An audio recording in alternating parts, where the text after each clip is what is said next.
Друзья, как я уже сказал в вступлении к сегодняшнему выпуску, мы сегодня говорим, весь выпуск практически говорим про э, те самые так называемые гагаузские референдумы. В этом году 10 лет прошло, когда с тех пор, как были организованы эти так называемые референдумы 2 февраля 2014 года, мы видим, что власти Гагаузии, те, кто, с моей точки зрения, захватил власть в Гагаузии, пытаются сделать из этого события что-то огромное, что-то массовое, масштабное, да. Но самое время, с моей точки зрения, подвести итоги и вообще задуматься над тем, что это было и что вообще это дало гагаузскому народу и Гагаузии, и нужно ли было вообще проводить эти референдумы, и тем более необходимо ли сейчас вообще с такой помпой отмечать эту годовщину.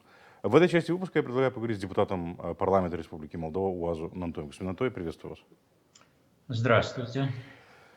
Ну, референдумы. Вы наверняка следите, уверен, следите за событиями, следите за новостями. Появляются различные новости. Знаете, что здесь в Гагаузии собираются провести большое мероприятие, целый марш хотят организовать и так далее. Но давайте, хотелось бы услышать вашу точку зрения. Вообще, что это было и зачем нужны были эти референдумы 10 лет назад?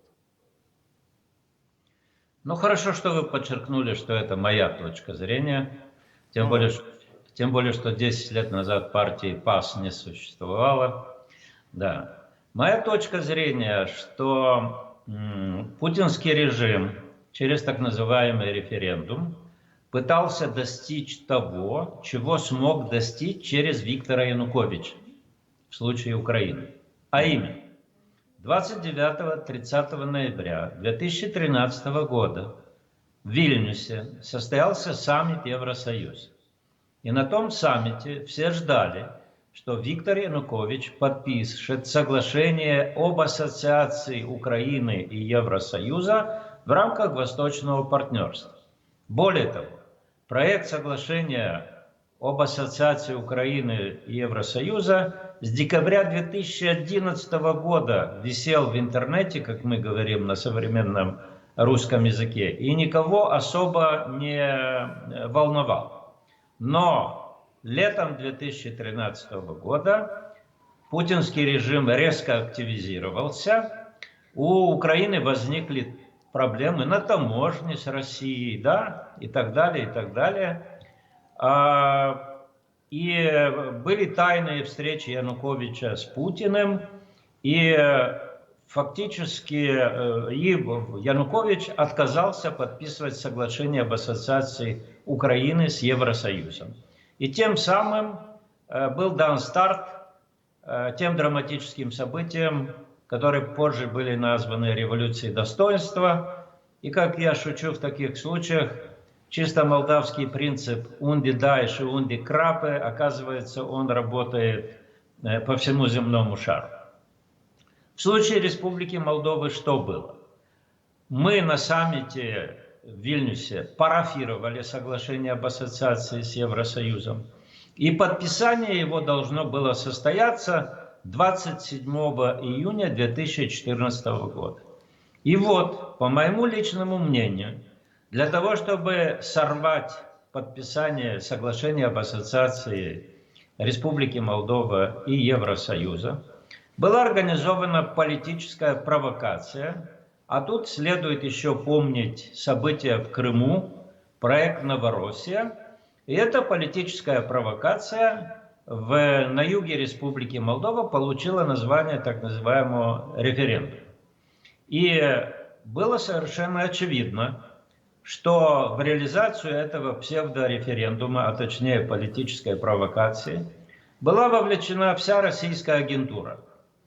Не только Игорь Додон. Была вовлечена в первую очередь и Ирина Влах, которая пыталась заработать очки для того, чтобы в 2015 году Кремль на нее показал пальцем и сказал: ее мы хотим видеть башканом гагаузской автономии. На митингах засветился и Ваня Чабан. Правда, он сейчас пришел к выводу, что Кишинев входит в румынское духовное пространство, Мгм. но тогда он на митингах размахивал руками и кричал в поддержку этого псевдореферендума. И есть еще один глобальный, фундаментальный момент, очень важный. почему жители гагаузской автономии массово вовлеклись в эту провокацию. Ответ очень простой. Их обманули, их запугали и их погнали как стадо для участия в этой политической провокации. Чем их обманули? Ну, на правом берегу прута есть политики разного ранга, разного калибра и разного темперамента. И был Троян Басеску, сейчас он, кажется, в больнице, пожелаем ему здоровья, который периодически делал какие-то декларации про, ну, короче, то, что мы называем унири. Да. Да.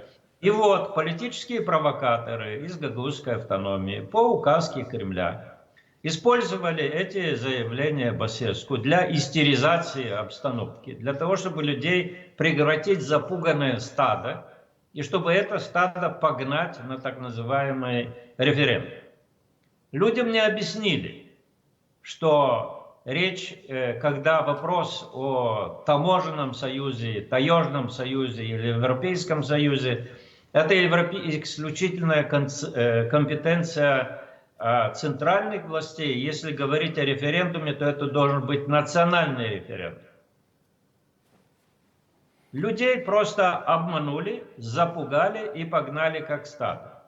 И, конечно, я повторю, в эту политическую провокацию были вовлечены те, которые сейчас ждут, чтобы Москва опять показала на них пальцем и назвала единым кандидатом от так называемой оппозиции в перспективе президентских выборов. Но не следует забывать о том, что тогда ситуация была реально угрожающей. Не следует забывать, что некоторые сотрудники исполкома Гагаузии убежали в Россию после того, как их обвинили в том, что они вербовали молодежь из автономии и посылали их в лагеря подготовки боевиков в Ростове-на-Дону. А это, уважаемые, кровь, это насилие, да? Их там не учили играть в шахматы или выращивать цветочки. Их учили убивать. И не следует забывать о том, что некоторые деятели гагаузской автономии получили запрет на въезд в Украину по той простой причине, что начал раскручиваться так называемый проект Республики Буджак. Что такое Республика Буджак? Это проект, который предусматривал, что Украина рухнет как государство, Россия реализует как минимум проект Новороссия, и в условиях рухнувшей Украины будет создана Республика Буджак с участием сел из Гагаузской области, населенных преимущественно гагаузами, и с вовлечением Тараклийского района. И эта Республика Буджак должна была быть провозглашена 28 июня 2014 года. Ну, 28 июня, мы знаем, имеет особую значимость для тех, которые считают, что нас освободили. В Гагаузии еще очень много улиц с таким названием, 28 июня. Да. Ну, у вас еще и улица Дзержинского есть, да, и улица Ленина, по приказу которого пачками расстреливали попов. Ну, Гагаузия — это суверенный кусок прошлого, который защищается от настоящего. Это моя позиция. Это ваша личная точка зрения, да. Это моя личная точка зрения. Коллеги, верните, пожалуйста, секундочку. Коллеги, верните, пожалуйста, диаграмму. Там очень интересная диаграмма была. Объясните, пожалуйста, господин Анатолий, о чем эта диаграмма? Это очень просто. В 2016 году Институт общественных политик провел фундаментальный социологический опрос на юге Республики Молдова. Я очень ценю эти опросы. Они были реализованы в 2011, 2016 и 2021 годах. Это очень интересные опросы, которые демонстрируют настроение наших сограждан с юга Республики Молдова, их видение насчет различных ситуаций. В том опросе, который вот вы показываете картинку, был ответ, который, то есть жители автономии считали, что по итогам революции достоинства, да, к власти в Украине пришли фашисты, да, то есть, ну там и так далее, и так далее. Но для меня в качестве гражданина Республики Молдова был очень интересен вопрос в связи с Буджакской республикой, так называемой. Потому что некоторые представители Народного собрания очень, так сказать, нервно реагировали на мои заявления о том, что готовился этот проект. Они считают, что я провокатор, который высасывает из пальца беспочвенные обвинения, чтобы скомпрометировать гагаузскую автономию. Нет, уважаемые, социологический опрос продемонстрировал, что около 40% жителей Юга были проинформированы об этом проекте. Есть процент людей, которые заявляли о том, что они поддерживают этот проект. И совершенно очевидно, что если бы Украина рухнула, если бы проект Новороссия как минимум состоялся, то этот проект был бы реализован на обломках государственности Украины и Республики Молдова. Вот что, да. И теперь вернемся к все-таки... Ну, то есть и как бы, чтобы резюмируя, идея в том, что люди, общественное мнение здесь к этой Гагаузской республике, извините, Буджакской республике было подготовлено, потому что почти 50% знали, и как мы видим по результатам опроса, 13% поддерживают, и более 20% скорее поддерживают создание этой Буджакской республики. Да, это проценты от всех жителей автономии. Да, да. То есть это не проценты от тех, которые информированы. Да, это велась систематическая работа. Я имею основания, ну, не буду называть конкретные фамилии. Я, в общем-то, могу только приветствовать, что когда вашу фамилию упоминают в передаче на ГРТ, то все-таки упомянули о праве на реплику. Мне это будет очень интересно видеть, как вы сможете реализовать свое право на реплику на ГРТ. Ну, это так, лирическое отступление. Я, кстати, не думал об этом, но, пожалуй, обращусь, посмотрим. Да, нет, ну так, такие слова были произнесены, как говорят на современном русском языке, за базар нужно отвечать, да, поэтому, да. И в этой ситуации, я повторюсь, готовился проект Республики Буджак на обломках государственности Украины и Республики Молдова. Это так, чтобы было понятно.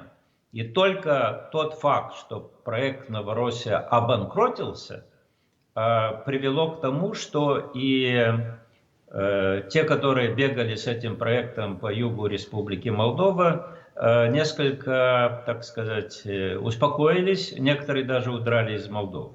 Да. Так что, но они сейчас работают в Народном собрании, кстати. И вот в связи с этим, господин Анатолий, вопрос. Те, кто удрали, работают в Народном собрании. Зачем сейчас, через 10 лет, особенно когда началась эта полномасштабная война, и понятно, зачем Россия все это делала, зачем она все это будоражила. И понятно, и уже видно, что Россия, то произошло на тех самых оккупированных территориях в Украине, где пришла Россия. Донбасс, тот же Донецк в 2012 году принимал чемпионат Европы по футболу, был один из самых развитых городов Украины. Сегодня это серая дыра, понимаете, это преступный анклав, где нет жизни, где нет развития, вообще ничего нет. Зачем в Народном собрании и в Гагаузии сегодня опять будоражат эту тему и пытаются с такой большой помпой отметить годовщину этих референдумов? У вас есть объяснение этому? Я не буду упоминать фамилию одного бывшего депутата парламента Республики Молдовы, он помер, но ему принадлежит такое высказывание. Мы вопрос ставили, но он не стоял. Ага, интересно. Да. И вот эта группа людей, которая от имени Шора узурпировала власть в автономии, Да. пытается использовать 2 февраля для того, чтобы опять подогреть и подчеркнуть противостояние между гагаузской автономией и остальным молдавским обществом. То есть это реплики, вот как есть землетрясение и реплики, да? Ну да. Позатухающие идут. Вот они пытаются использовать эту дату 2 февраля для того, чтобы подогреть противостояние между автономией и центром, подчеркнуть инаковость автономии, что мы не такие. Да? И здесь, конечно, возникает вопрос, как наши сограждане из гагаузской автономии поведут себя в условиях объявленного референдума на предмет европейской перспективы Республики Молдова. Но я повторюсь, те люди, которые сейчас в гагаузской автономии сидят у рычагов власти, они фактически используют 2 февраля для повторения политической провокации 2014 года в условиях войны в Украине и в ситуации, когда руководство Молдовы, президент страны Майя Санду объявила о необходимости проведения референдума на предмет отношения к европейской перспективе. Поэтому это провокаторы. И здесь я могу только им порекомендовать.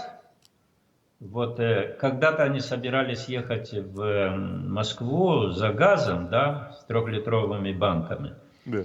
Сейчас могу им порекомендовать, вот Путин недавно был в Калининградской области, может они туда слетают и попробуют провести референдум калининградского народа. А присоединение к Европейскому Союзу, да, примерно? Да?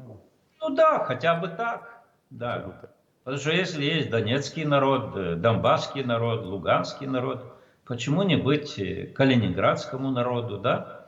То есть люди, я как персона нон-грата в России, скажем так, могу не бояться последствий, да, но я просто, когда вы меня приглашаете на передачу, моя задача не просто уязвить кого-то, да, и ткнуть в кого-то пальцем, какой он плохой.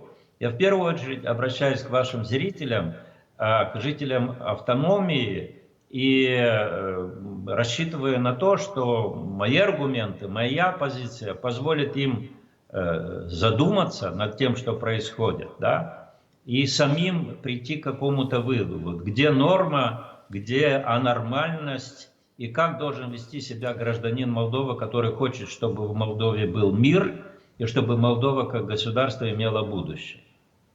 Хорошо, вот у нас буквально еще 4 минуты. Опять же, в чем интерес России сейчас? Зачем они будоражат эту тему?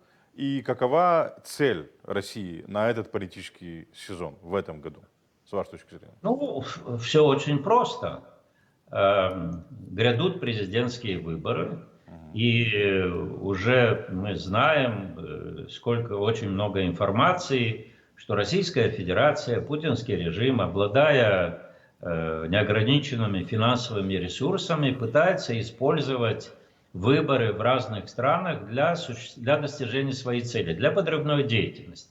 В данном случае в Республике Молдова с одной точки зрения очень простая. На мой взгляд, Майя Санду не имеет альтернативы. Это не значит, что не будет других кандидатов, искренних проевропейцев. Я с уважением отношусь к таким людям, но Майя Санду не имеет альтернативы. Поэтому все атаки будут направлены на Майю Санду. Это надо следить за тем, что заявляет Маша Захарова, как ее назвал один русский политолог, крепко выпивающая шмара, да? И нужно следить за тем, как пятая колонна в Молдове визгливо подхватывает обвинения, сформулированные Машей Захаровой в адрес Майи Санду. Могу только сказать, что Ирина Влах особо выделяется, ну, это, на мой взгляд, личный взгляд, это один из самых лживых политиков в Республике Молдова, и она особо выделяется своими попытками, во-первых, виктимизировать себя, якобы, так сказать, все спецслужбы Молдовы следят за ней, не дай бог, да. И она единственная борется с режимом, так называемым, да. Да, и, в общем-то, она специализируется на грязных мелких атаках в адрес Майи Санду. Ну что ж, демократия позволяет нам увидеть, кто за сколько продается, в том числе. Хорошо, и, наверное, действительно последний вопрос. Вы сказали, что в 2014 году они запугали гагаузский народ, используя заявление Трояна Басеску. Сейчас тоже происходит попытка запугать гагаузский народ, и что в данном случае используется? Ну, кажется, в Библии написано, что нельзя дважды войти в одну реку. Я в таких случаях добавляю при условии, что это не плота, да. Конечно, сейчас в гагаузской автономии, вернее всего, они еще не получили указания от Москвы, как позиционировать себя применительно к референдуму о европейской перспективе Республики Молдова. И поэтому наблюдается определенная растерянность, не говоря уже о том, что все громче слышны голоса, что в автономии нужны люди, которые смогут вести диалог с Кишиневым и решать реальные проблемы. Ну, скажем так, да? Поэтому сейчас, люди меняются. В Республике Молдова вырастает другое поколение, которое уже не напугаешь страшилками про объединение с Румынией. Да, в гагаузской автономии есть сегмент, который считает объединение с Румынией реальной угрозой, но мне кажется, что эта страшилка на этот раз не сработает. Жизнь поменялась, обстоятельства поменялось, и даже если кто-то захочет ее использовать, эффект будет в виде пшика. Господин Антон, я благодарю, что нашли время, пришли к нам в эфир и прокомментировали ситуацию. Спасибо большое. Спасибо за приглашение, всего хорошего. До свидания.